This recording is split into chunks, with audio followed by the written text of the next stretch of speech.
11.01 recovery ಇದ್ದಿದ್ದು ಈ ವರ್ಷ 9.15 ಆ ರಿಕವರಿ ಸರ್ಕಾರದ ತಂಡ ರಚನೆ ಮಾಡಿ ಶುಗರ್ ಫ್ಯಾಕ್ಟ್ರಿ ಮುಂದೆ ರಿಕವರಿ ಚೆಕ್ ಮಾಡ್ಲಿಕ್ಕೆ ಬಂದಾಗ ಆ ತಂಡದಲ್ಲಿ ನಾನು ಇದ್ದ. ಆ ನವಂಬರ್ ತಿಂಗಳ 17-18ನೇ ತಾರೀಕಿಗೆ ರಿಕವರಿ ಚೆಕ್ ಮಾಡ್ಲಿಕ್ಕೆ ಬಂದಾಗ ನಮ್ಮ ರಿಕವರಿ ಎಷ್ಟಿತ್ತು ಅಂತಂದ್ರೆ 9.15 ರಿಕವರಿ. ಆ ರಿಕವರಿ ಮ್ಯಾಗೆ ಇವರು ಒಂದು ತಿಂಗಳದ ರಿಕವರಿ ಮ್ಯಾಗೆ ಈಗಾಗಲೇ ಮತ್ತು ಕೇಂದ್ರ ಕಮಿಷನರ ಆದೇಶ ಪ್ರಕಾರ ಇವರು FRP ಫಿಕ್ಸ್ ಮಾಡ್ಯಾರ.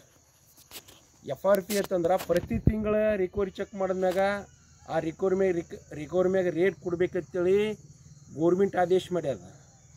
ಇವ್ರು ಏನು ಮಾಡ್ಲಿಕ್ಕತ್ತಾರ, ಕೇಂದ್ರ ಸರ್ಕಾರ FRP ನಿಗದಿ ಹೆಚ್ಚಿಗೆ ಮಾಡಿದ್ದು 250 ರೂಪಾಯಿ ನಿಗದಿ ಮಾಡಿದ್ದು. ಈಗಾಗಲೇ ಇದು ರಿಕವರಿ 11 ಪಾಯಿಂಟ್ ರಿಕವರಿ ಇದ್ದಿದ್ದು ಕಡಿದು ಈಗ 9.15 ತೋರಿಸಿ 250 ರೂಪಾಯಿಯಲ್ಲಿ ಮೈನಸ್ ಮಾಡ್ಲಾಗತ್ತಾರ ಅವರು. ಇದು ಹೆಚ್ಚಿನ ಮೋಸ ಮಾಡಿದ್ರೂ ಈಗಾಗಲೇ ಬೆಳಗಾವಿ ಬಾಗಲಕೋಟೆ ಯಾವ FRP ಲೆಕ್ಕನೂ ಇಟ್ಟಿಲ್ಲ ಅವ್ರಿಗೆ ರಿಕವರಿ ಮೋಸ ಮಾಡೋದ್ರದಿಂದ. ಈಗ ನಾವೇನು ಹೇಳ್ತೀವಿ, 3100 ರೂಪಾಯಿ ಕೊಟ್ಟು ಕಾರ್ಖಾನೆ ಚಾಲು ಮಾಡಿರಿ, 112 ರೂಪಾಯಿ ಏನು ಬಾಕಿ ಉಳಿದದ ಮತ್ತು ರೇಣುಕಾ ಶುಗರ್ದು ಮತ್ತು KFRದು 162 ರೂಪಾಯಿ ಬಾಕಿ ಉಳಿದದ. ನೋಡ್ರಿ, ಇಲ್ಲಿ ಕಬ್ಬು ಅಲ್ಲಿ ಬರ್ತದೆ, ಅಲ್ಲಿ ಕಬ್ಬು ಇಲ್ಲಿ ಬರ್ತದೆ. ಇವ್ರು ವ್ಯಾಪ್ತಿಗಳು ಇರೋದು ಎಷ್ಟದಪ್ಪ ಅಂತಂದ್ರೆ 18 ಬೇಡ 20 ಕಿಲೋಮೀಟ್ರ್ ಮ್ಯಾಗಿನೇ ಬರ್ತದೆ. ಇವರು ಮನುಷ್ಯಗೆ ಬಂದಂಗೆ HNT ಕಟ್ ಮಾಡ್ತಾರೆ. ಕಟ್ ಮಾಡಿದ್ರೂ ಇರಲಿ, ರಿಕವರಿದಾಗ ಮೋಸ ಮಾಡಿ ಈಗ ನಮಗೆ ಮೋಸ ಮಾಡ್ಲಾಗತ್ತಾರ ಹೇಳಿ ನಾಳೆ 27ನೇ ತಾರೀಕು ಜೇರ್ಕರ್ತ ನಮ್ಗೆ ಕೊಡಲಿಲ್ಲ ಅಂತಂದ್ರೆ ಉಪವಾಸ ಸತ್ಯಾಗ್ರಹ ಅಫ್ಜಲ್ಪುರದಲ್ಲಿ ಅಂಬೇಡ್ಕರ ಗಾರ್ಡನ್ದಲ್ಲಿ ನಾವು ಹಮ್ಮಿಕೊಂಡಿದ್ದೆವು. 2 ದಿನ 3 ದಿನ ನೋಡ್ತೀವಿ. ಇದು ನಮ್ಮ ಬೇಡಿಕೆ 3100 ರೂಪಾಯಿ ಹಿಂದಿನ ಬಾಕಿ ಕ್ಲಿಯರ್ ಆಗಬೇಕು. ಆದಂತ್ರಿ ಶುಗರ್ ಫ್ಯಾಕ್ಟ್ರಿ ಚಾಲು ಅಂಥೇಳಿ ನಾನು ಸಿದ್ದು ದಣ್ಣೂರ ಕರ್ನಾಟಕ ರಾಜ್ಯ ಉಪಾಧ್ಯಕ್ಷ.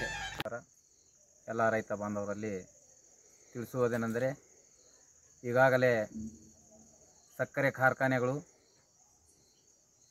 ಪ್ರಾರಂಭ ಆಗಬೇಕಾಗಿತ್ತು, ಇನ್ನೂ ಕೂಡ ಪ್ರಾರಂಭ ಆಗ್ತಾಯಿಲ್ಲ. ಯಾಕಂತ ಕೇಳಿದ್ರೆ ಇವತ್ತು ಯಾವ ನವಂಬರ್ ತಿಂಗಳ 8 ತಾರೀಕನ್ನು ಹಿಡ್ಕೊಂಡು 8 ತಾರೀಕು ಅವತ್ತು DC ಅವರು ಸಭೆ ಕರೆದಿದ್ದರು ರೈತರಿಗೂ ಮತ್ತು ಕಾರ್ಖಾನೆ ಮಾಲೀಕರಿಗೆ. ಕರೆದರೂ ಕೂಡ ಅಲ್ಲಿ ಯಾವುದೇ ದರ ನಿಗದಿ ಆಗಲಿಲ್ಲ. ಆಮ್ಯಾಗ ಹೇಳ್ತೇವೆ ಅಂತ ಹೇಳಿದ್ರು. ಆಮ್ಯಾಗ ಹೇಳ್ತೇವೆ ತಂದವರು ಇನ್ನೂ ಈಗಾಗಲೇ 4 ಸಭೆ ಆಗಿವೆ. ಆದರೂ ಕೂಡ ಕಾರ್ಖಾನೆಯವರು ಒಂದು ದರ ನಿಗದಿ ಮಾಡ್ತಾಯಿಲ್ಲ. ಯಾಕಂತ ಕೇಳಿದ್ರೆ ದರ ನಿಗದಿ ಮಾಡದೇ ಕಾರ್ಖಾನೆ ಚಾಲು ಮಾಡಿ ಮುಂದೆ ಯಾವ ಅವೈಜ್ಞಾನಿಕವಾಗಿ FRP ನಿಗದಿಯನ್ನು ಮಾಡ್ಯಾರ 22-23 ಸಾಲಿನಲ್ಲಿ ತೋರಿಸಿದಂಥ 11 ರಿಕವರಿ ಮೇಲೆ ಇವತ್ತು ಎಷ್ಟು ತೋರಿಸ್ಯಾರ ಅಂತ ಕೇಳಿದ್ರೆ 9.15 ಒಮ್ಮಿದೊಮ್ಮೆಲೇ ಕಡಿತ.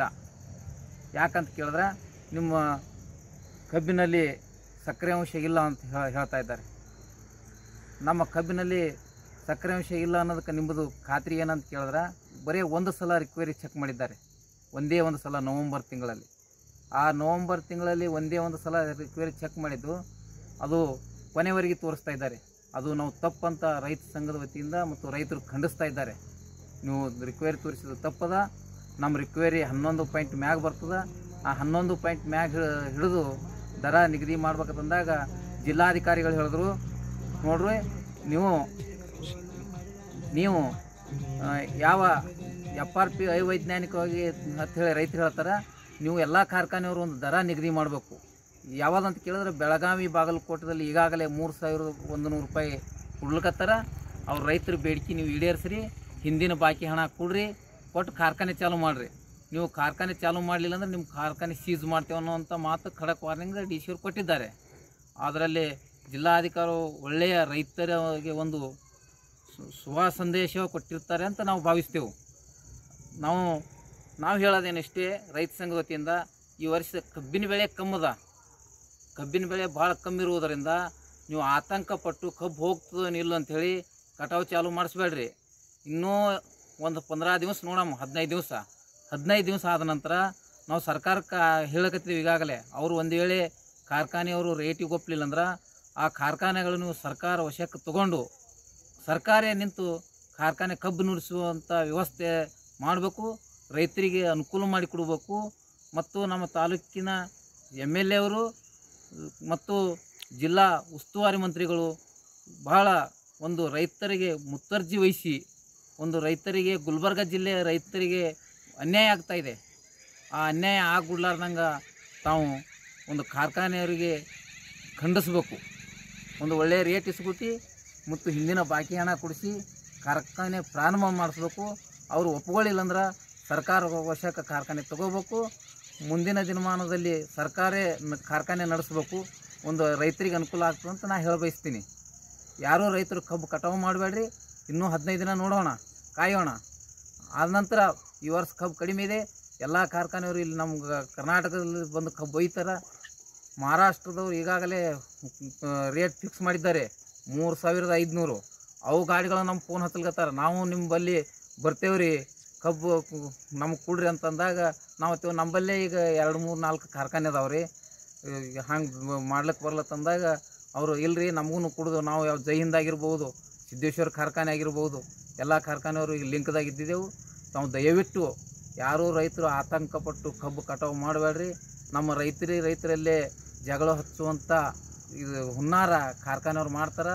ಅದಕ್ಕೆ ಯಾರೂ ಕಿವಿ ಕೊಡಬೇಡ್ರಿ.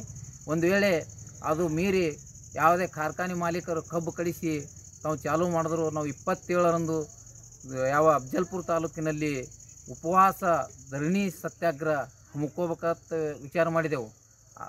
ನೀವು ಇದಕ್ಕೆ ಒಪ್ಪಲಿಲ್ಲ ಅಂದ್ರೆ, ಕಾರ್ಖಾನೆ ಮಾಲೀಕರು ಒಪ್ಪಲಿಲ್ಲ ಅಂದ್ರೆ 27ರಂದು ಉಪವಾಸ ಧರಣಿ ಸತ್ಯಾಗ್ರಹ ಹಮ್ಮಿಕೋತೇವೆ. ಅದಕ್ಕೆ ಅದು ಅಂಥ ಪರಿಸ್ಥಿತಿ ಯಾವ ತಾಲೂಕು MLA ಸಾಹೇಬರಾಗಿರ್ಬೋದು, ಉಸ್ತುವಾರಿ ಮಂತ್ರಿಗಳಾಗಿರ್ಬೋದು, ಆ ರೈತರಿಗೆ ಒಂದು ಬೀದಿಗೆ ಇಳಿದು ಉಪವಾಸ ಧರಣಿ ಸತ್ಯಾಗ್ರಹ ಮಾಡ್ಲಿಕ್ಕೆ ಅವರು ಬಿಡಬಾರ್ದು. ಯಾಕಂದ್ರೆ ಅನ್ನ ನೀಡುವಂಥ ರೈತ ಹೋಗಿ ರಸ್ತೆಯ ಮೇಲೆ ಉಪವಾಸ ಕುಳಿಯುವಂಥ ಕೆಲಸ ತಾವು ಮಾಡಿಸ್ಬಾರ್ದಂತ ತಮ್ಮಲ್ಲಿ ವಿನಂತಿಪೂರ್ವಕವಾಗಿ ಕೇಳಿಕೊಳ್ಳುತ್ತಾ, ಇವತ್ತು ನಾವು ಈಗಾಗಲೇ ಜಿಲ್ಲಾಧಿಕಾರಿಗಳಿಗೂ ಮತ್ತು ಫುಡ್ DDಯವರಿಗೂ ಫೋನ್ ಮುಖಾಂತರ ಕರೆ ಮಾಡಿ ಕೇಳ್ತಾ ಇದ್ದೆವು, ನೀವು ರೈತರು ಭಯ ಪಡಬೇಡ್ರಿ, ಕಾರ್ಖಾನೆ ಚಾಲು ಆಗೇ ಆಗ್ತದೆ, ಇನ್ನು 2 ದಿವಸ ನಿಂದಿರ್ರಿ, ನೀವು ಯಾರು ಆತುರಪಟ್ಟು ಕಬ್ಬು ಕಟಾವು ಮಾಡಿಸ್ಬೇಡ್ರಿ ಅಂತ ಸಂದೇಶ ಫೋನ್ ಮುಖಾಂತರ ಹೇಳಿರುತ್ತಾರೆ.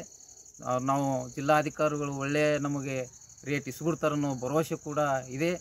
ತಾವೆಲ್ಲರೂ ರೈತರು ಒಂದು ಈ ಕರೆಗೆ ಒಗ್ಗಟ್ಟು ಯಾರೂ ಕಬ್ಬು ಕಟಾವು ಮಾಡಿಸಬಾರ್ದಂತ ತಮ್ಮಲ್ಲಿ ವಿನಂತಿಪೂರ್ವಕವಾಗಿ ಕೇಳಿಕೊಳ್ಳುತ್ತೇನೆ. ಪ್ರಗತಿಪರ ರೈತ ಅಶೋಕ್ ಹುಗಾರ್.